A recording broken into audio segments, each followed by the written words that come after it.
Every episode began the same way, the sinking pressure of a body settling on the mattress beside me. But tonight was different. Tonight, the door handle turned and a voice whispered, calm and deliberate, "Keep your eyes closed or I'll come all the way in." When it started, I told myself it was just bad dreams. The weight on the bed, the faint sound of movement in my room when I was drifting in and out of sleep. It had to be my mind playing tricks. I'd been living alone for the first time in years, in a small apartment near the edge of town, and I figured the silence was affecting me. But the detail that bothered me most was how realistic it all felt. The mattress would sink as if someone had perched there, patient and heavy, springs groaning. The faint warmth you only feel when another body is near, like the air itself bends around them. A dreaming brain doesn't invent sensations like that. It happened night after night, always around 3 in the morning. At first it was just the sense of someone there, watching. No words, no movement beyond the shift of the mattress, and the slow push of displaced air against my face. I trained myself not to move when it happened, to stay perfectly still until morning, terrified of what I might see if I opened my eyes. Tonight something changed.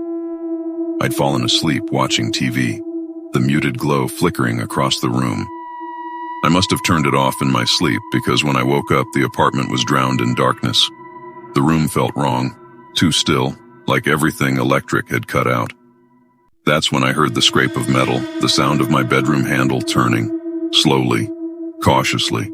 The same weight pressed down on the mattress beside me, heavier than ever before. For a moment I held my breath. Then the voice came, low and husky as though muffled against the wooden door frame. "Keep your eyes closed, or I'll come all the way in." My body went rigid. That wasn't a dream. That wasn't my mind conjuring shadows. I heard it, as clear as teeth clicking together when someone speaks through clenched jaws. I wanted to bolt upright, scream for anyone who might hear, but instinct told me stillness was survival. I lay there frozen, my eyelids twitching from the strain of keeping them shut. I listened to the mattress creak as though someone shifted their weight closer to me, legs folding, settling in to watch. Minutes bled by like hours. The air grew staler, like old basement damp, and I could hear my own pulse thudding so loudly in my ears I thought it might give me away. Finally, the sound eased. The presence lifted from the mattress, the door clicked shut, and the silence returned in an almost sickening rush. But I didn't get up. I couldn't. I stayed there until the first orange light of morning leaked through the blinds, still trembling, still too afraid to open my eyes until day assured me the world was safe again. The next day, I searched the apartment, every inch. I checked the locks, the windows, every closet. Not a thing was disturbed, no sign of forced entry. Yet something about the doorknob chilled me. It felt greasy when I touched it, as if slick with sweat. I scrubbed at it with a rag until my knuckles ached. That night, I swore I wouldn't sleep. I sat up in bed, phone in hand, a lamp on, music low enough to ground me. But exhaustion wins when fear doesn't let you rest for weeks. And eventually, I drifted. It didn't matter that the light was on this time. A pressure slammed the mattress, so sudden the frame itself creaked in protest, like something had dropped onto it from overhead. My eyes shot open before I could stop myself. The room looked empty, the corner shadows thick, the lamp buzzing faintly. But the blankets over my legs pulled taut, pinned by invisible weight. That's when the door cracked, maybe 2 inches, and I heard it again. Closer, clearer, as if the mouth were pressed right to the small opening. "Keep your eyes closed now." I squeezed my lids shut so fast the colors danced behind them, body quaking under whatever was sitting on me. The warmth of breath brushed my cheek through the darkness, stale and sweet like rot. My heart thrashed, begging me to run, to fight. But every instinct screamed that if I moved, if I dared to look, something terrible would follow. Hours again, stretching endlessly. Only when birds began their morning shrieks outside did the pressure finally ease. I heard the mattress lift, the floor creak as if something retreated back to the doorway. Then silence. I didn't sleep the following night. or the one after. But sometime later, exhaustion betrayed me once more. This time there was no gradual arrival, no waiting. The door handle rattled, fast, urgent. Then a voice, not in a whisper but a growl, guttural and demanding, tore through the quiet. "Don't look at me." Something slammed against the door hard enough to rattle the frame. My breath hitched, and against everything in me, the warnings, the dread, my eyes flickered open. The door wasn't shut anymore. It hung open just wide enough for the hallway light to slice inside. And in that strip of light was something standing impossibly tall. Its head tilted so low I couldn't see its face. Only the sharp outline of shoulders and arms that dangled too far down, ending just above the floorboards. The second my eyes locked onto it, the thing moved, not into the room, but out, silent and swift, vanishing down the hallway. I haven't followed it. I haven't slept with the door closed since. But every night around 3 a.m., I hear that handle, gently testing again, as if waiting for me to forget the rules. They told me not to look at the door, and I did, and now it knows I will. The first time it came, I thought I was dreaming. The second time, I was sure I wasn't. Something crouched on my chest like a shadow carved from the dark itself, and it breathed with me, waiting, learning. I had just moved into the apartment a week before it started. Second floor of an old New England house, creaking wood floors and radiator heat that clicked all night. It wasn't much, but it was quiet, the rent was low, and the landlord had warned me only of thin walls. I'd laughed at that. Thin walls didn't matter. I was just grateful for the solitude. The first night, I woke around 3:14 a.m., chest heavy, unable to move my arms.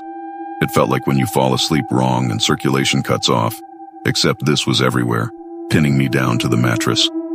My eyes opened wide, straining against the thick shadows of my bedroom. The moonlight touched the outline of something at the end of the bed, and I swear for a moment it leaned closer. My breath hitched. The weight lifted suddenly, and I jolted upright, sucking for air. I tried to laugh it away the next morning. Sleep paralysis, I told myself. I'd read about it. The brain wakes before the body. Hallucinations, strange figures, the sense of being held down. It was scientific. It was explainable. Yet when I left for work, I caught myself glancing back at the bed, half expecting to see the mattress dipping, as though something invisible had refused to leave. The visits didn't stop. Each time, the pressure grew heavier. It wasn't just a vague numbness anymore. It was weight. Something was straddling me. The Folklore name surfaced unbidden in my head. Night hag. I hadn't thought about that in years. Folk tales of a demon that crept onto sleeping bodies, feeding on terror. I remembered hearing that superstition as a kid and feeling a distant chill. Now it wasn't distant at all. The worst part was in the thing's shape, because I never saw more than the vaguest outline in the dark. What terrified me was its rhythm. It breathed in tune with me, sucking air when I inhaled, releasing when I exhaled, like it had learned my body's cadence. It listened. By the third week, sleeping became an act of dread.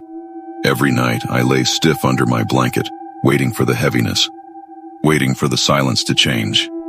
Because that was the giveaway, the way the room seemed to hush itself. The radiator stopped clicking, the house stilled, and in that awful quiet I knew I wasn't alone. I tried everything. I slept with the light on. I played music low on my phone. I even smeared salt along the windowsill after some late-night forum insisted it scared away spirits. Nothing worked.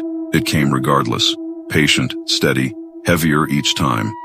One night I managed to wrench my fingers just enough to clutch at it during one of the episodes.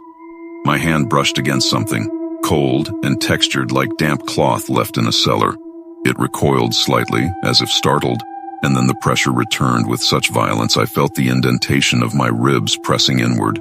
That night, when it finally left, I gasped so hard my chest ached like I'd been held underwater. The next morning, faint bruises traced my sternum. That was when the panic set in. This wasn't in my head. It was real enough to leave marks. I stopped calling it sleep paralysis. I stopped calling it anything at all. Naming it seemed to make it stronger.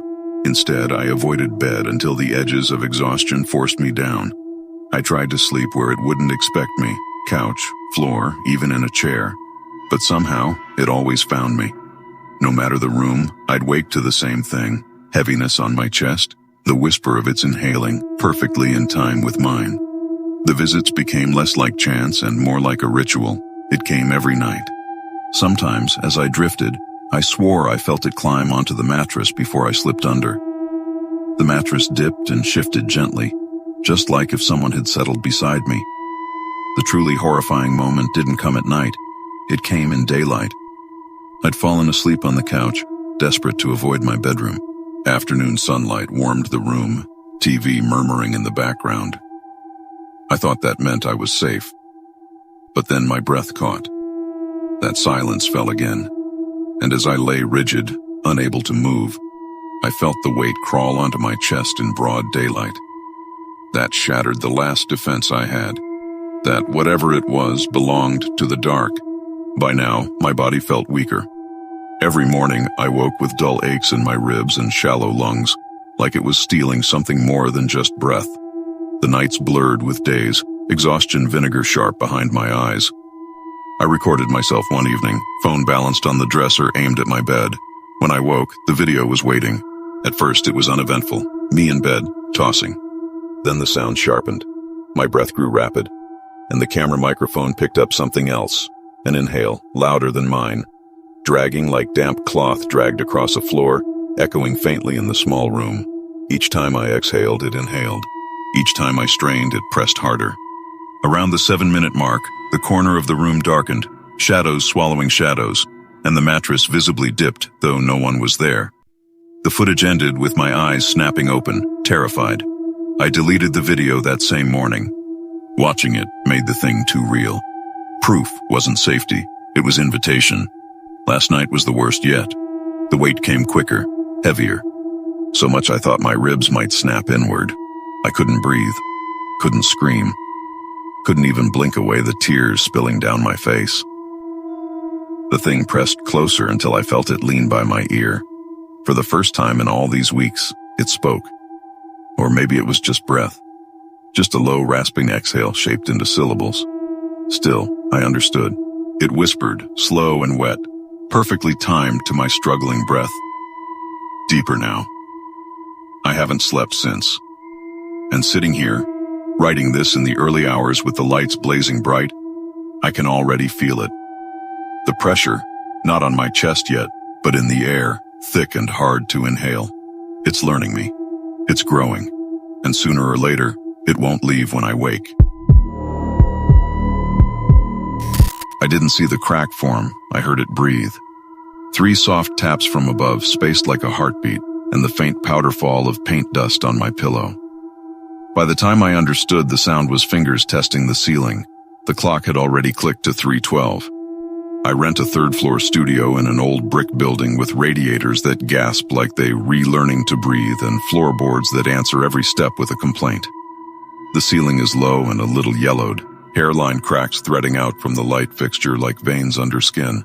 My wall clock ticks loud enough to be its own roommate. After a month, the sounds became familiar. Pipes, late trains, neighbors arguing into their phones. What didn't become familiar was waking on my back, unable to move, my eyes wide open while the rest of me ignored commands like I'd been unplugged. The first night it happened, I blamed a sleep disorder. Paralysis is common, I knew that. I lay there, watching the minute hand glide, listening to the building hold perfectly still. Then, tap, tap, tap, not the random pops of settling wood, measured, careful contacts above my face. The second tap sent a sprinkle of chalky grit onto my cheek. I couldn't wipe it away. My eyes watered until the tears stung the dust back toward my temples. When I finally jerked free, the way a diver breaks the surface, I stood on the bed and pressed my ear to the plaster. Cool, faintly gritty, no sound but my heart banging. In the morning light, I noticed a new fracture, a hairline arc near the corner just above where my head usually rests. I put a fingertip to it and paint dust filmed my skin. The super shrugged when I mentioned it. "Old buildings breathe," he said. "It's cosmetic." He promised to send someone eventually, which meant never. I dragged the bed a foot to the right and told myself I'd outsmarted a line on a ceiling. The second time, 3:12 exactly, I woke already paralyzed and already looking up. The crack looked the same in the dark. The taps came from the far corner first, then migrated, like someone conducting a survey.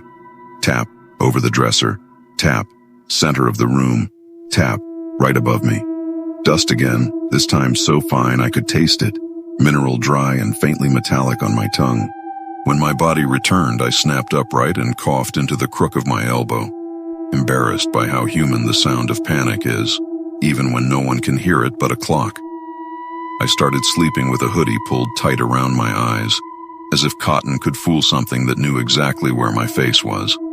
I set my phone to record audio, the kind of app that bookmarks spikes. It captured the usual building hum, a neighbor's late laughter, a train. It also captured, once the levels were boosted, 3 soft contacts at 3:12 on 2 different nights. The waveform looked like knuckles. I wanted the data to convince me I was rational. Instead, it gave my fear timestamps. On the 3rd night, I built a tent. 2 dining chairs straddling the bed, a thin blanket stretched between them like a child's fort. I lay under it with the feeling of an old blanket fort, safe because I could pretend the world outside could not see in. I slept through 3:12 and woke arrogant at 4:30, dawn making a gray lake of the ceiling spread. The next night, beneath that same makeshift shelter, I woke pinned again.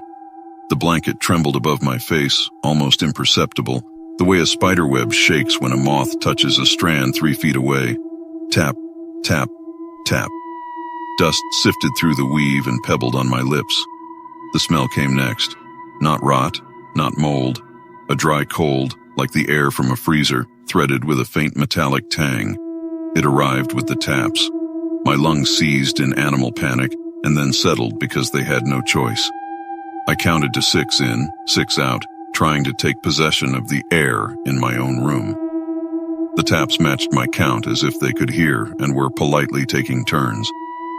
It escalated in small ways, which is worse than drama. The blank patch above my head flexed almost invisibly one night, a subtle bow and release, like a breath drawn behind plaster. The sound wasn't cracking. It was a soft, fibrous pull, as if the ceiling were a skin tested from the other side. I held still, not from paralysis, but from a feeling I hadn't expected. The sense that a wrong movement would be rude. In that instant, my fear twisted into the strangest, ugliest shape. Curiosity answering curiosity. I pushed back once. I taped a paint roller to a broom handle and fell asleep with the padded end braced against the ceiling above my face, as if to say, no closer. At 3:12, I woke to the familiar lock and watched, fully aware and fully useless, as the pole tip slid sideways inch by inch, nudged by nothing I could see. Not pushed off, just repositioned, like a curtain pulled back for a better view. Tap. Dust dotted my cheekbones. The pole, obedient, pointed past me. After that, I moved the bed to the opposite wall. The taps mapped a new route the very next night, beginning above the dresser, drifting to the new center, aligning over me with unhurried precision. I slept with light on, light off, white noise, earplugs, window open to the night air. It didn't matter. The clock trained me. By 3:08, I'd be awake. By 3:12, the building would hold its breath, and then there'd be the sound of fingertips meeting paint, counting off distances in patient, exploratory time. I asked the downstairs neighbor if she ever heard anything in the walls. She laughed and said she'd heard worse. We used to have raccoons on the roof, she told me. Raccoons don't tap in straight lines. Raccoons don't draw breath.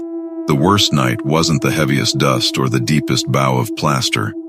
It was the quiet one. I woke at 3:12 to nothing. No pins and needles lock, no sound, no dust. Silence had a shape. The minutes stretched so cleanly I felt the edges of them. Relief began to pool, warm and foolish. Then above the far corner, a single tap, and in the thin powder that drifted down past the hall light, I saw a crescent traced where the ceiling flexed, an arc like a half-moon, shallow and deliberate. It wasn't a crack. It was a mark, as if something behind the skin of the room had found a way to draw with pressure. I didn't move out. Good horror rarely grants the sane choice. Rent, inertia, pride. They all held me like a second mattress. I compromised with rituals. A respirator mask on the nightstand, a lamp left on in the hall to keep a blade of light at the door, a habit of falling asleep on my side. That helped, once. The taps arrived late that night, 3:14, and seemed to hesitate, like someone reading a room they didn't own. Then they found me again. Tap, tap, tap. The third aligned with the bridge of my nose. Dust salted my lips. On the last night, the plaster bowed more than before. Not enough to break, but enough that the hairline cracks around the light fixture stitched tighter, pulling the pattern together into something that would look like coincidence if I hadn't watched it practicing for weeks. The crescent deepened. Another line bent beneath it, shallow as a smile. I lay very still and understood that all my defenses had trained it too. The tent taught it how fabric responds. The pole taught it how to nudge. The move taught it the room. The breathing taught it the timing. It was learning, not hunting. I thought about banging the ceiling with a broom, calling someone, leaving. Instead, I did a smaller thing. I reached for the clock with slow fingers and took it off the wall. The tick had been a metronome for both of us. It protested, then went quiet in my hand. In the new stillness, I heard something I never had. The absence of pipes, the absence of neighbors. A building paused in a way that made my skin feel too tight. A slow, exploratory tap met the hush directly above my face, savoring it. I slid out from under, not fast, not defiant. Careful, like moving beneath a sleeping animal big enough to flatten me if I startled it. I slept the rest of the night in the hallway under the buzzing light. On the rug I'd always meant to replace. When dawn thinned the dark to diluted milk, I went back in. The crescent at the ceiling had softened back into random cracks. Dust filmed the dresser. My pillow wore a constellation of white. The super finally sent a guy 2 days later. He stood on a stepladder and pressed his thumb to the ceiling. Dry, he said. No leak. He smoothed a thin layer of joint compound over the cracks until the skin looked new. The room smelled like gypsum and winter rain. He told me to let it cure before I painted. That night, in a different apartment across town with higher ceilings and fresher paint, I woke at 3:12 out of habit. The room held the kind of quiet you can trust. My new clock ticked politely. I smiled into my pillow at how ridiculous I'd been. Then, very faintly, from the wall near the headboard instead of the ceiling, 3 soft contacts spaced like a breath learning to be mine. Tap, tap, tap. No dust. Just the sense of something mapping distances in a new language. I lay there, counting my own inhale, wondering how long it takes a building to learn a face, or if faces are just doors, and some things practice until every room understands the knock.